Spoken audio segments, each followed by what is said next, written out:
We've long known Matt Hancock has an inflated sense of his own self-worth. But this is just ridiculous. So we were wondering, do you have a daily rate at the moment? I do, yes. It's 10,000 sterling. Hourly rate, maybe... I mean, do you have any number in mind that you were thinking?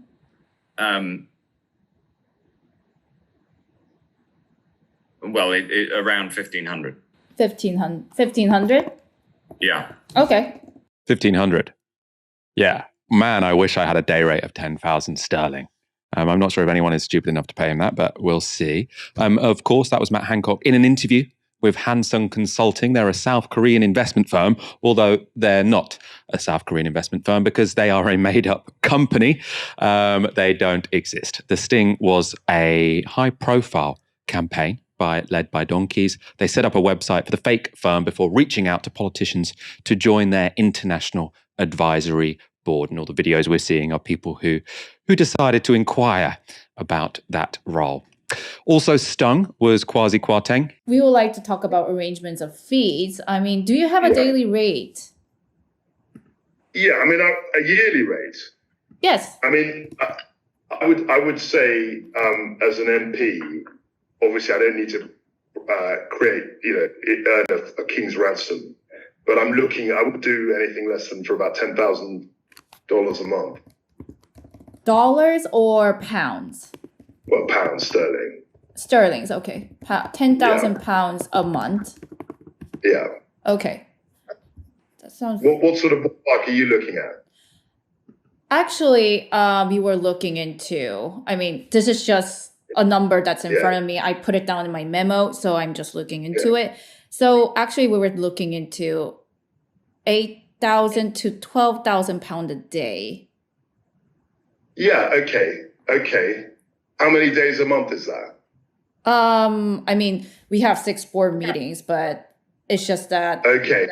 There will be more days back and forth. So yeah, we're not a million miles off. Yeah. Okay. I mean, 8 to 10,000 a day. That's fine. But I'm thinking if there are 12 days that I do a year, that's 12. That's the numbers we can work. We can work with the numbers. But yeah, 8 to yeah.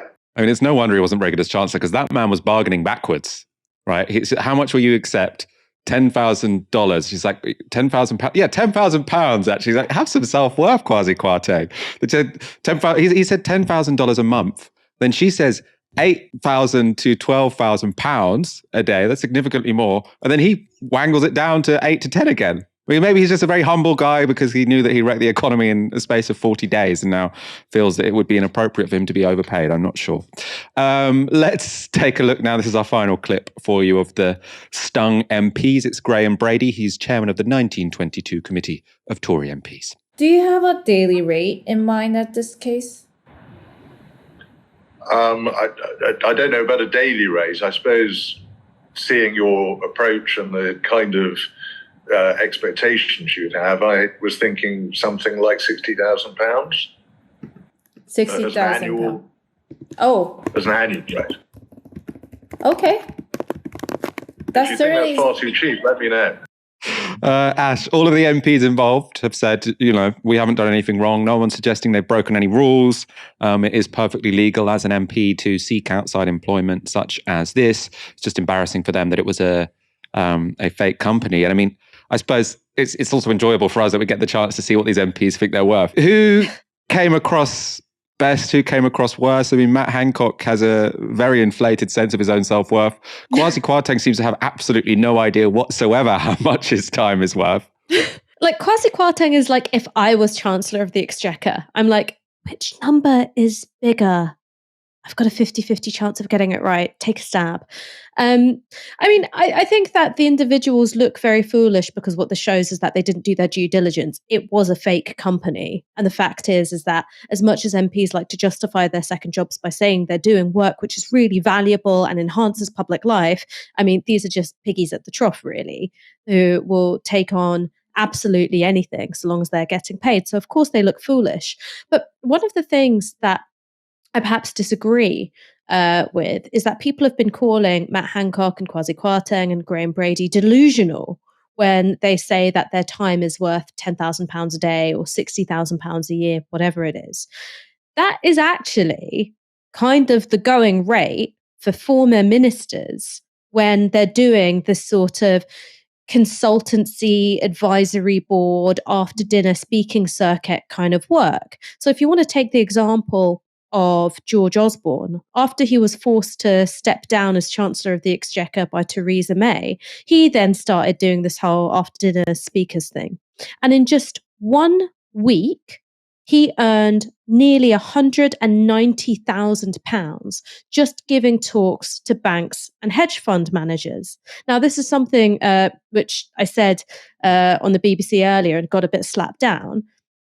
Either you believe that this man is interesting and funny enough that you will pay him tens of thousands of pounds just to hear him give some remarks after dinner, or this is payment for something else and the something else isn't appearing on the invoice, right?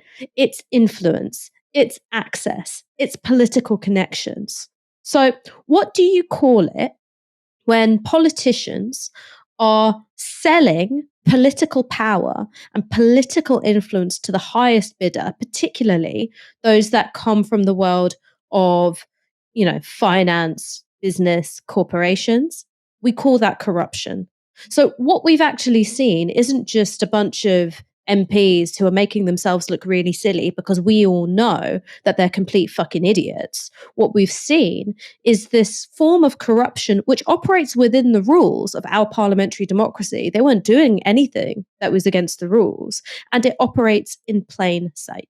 Yeah, I think that's about, because the real story here is obviously this company was fake, but there are lots of companies who do pay people this amount of money. And the sad thing is it's probably worth that, right? If you can spare 60 grand to have an MP that's basically willing to help you out, make connections with various politicians. Of course, I'm sure all of these MPs will deny that was ever their plans.